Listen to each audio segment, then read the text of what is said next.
Hi guys, in this video we discuss advanced filter function in Excel. Simple filter function already applied here, you can see.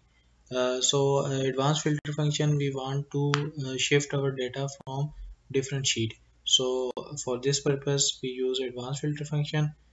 For example, we want to shift data of morning shift cars. So for this purpose we add another workbook.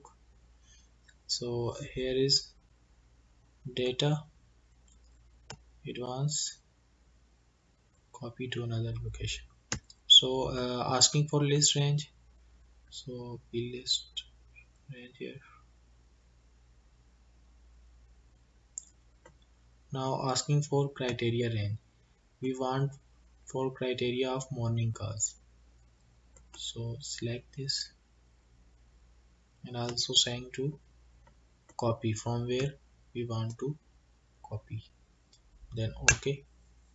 Now all the morning shift car data are shifted here. Thank you.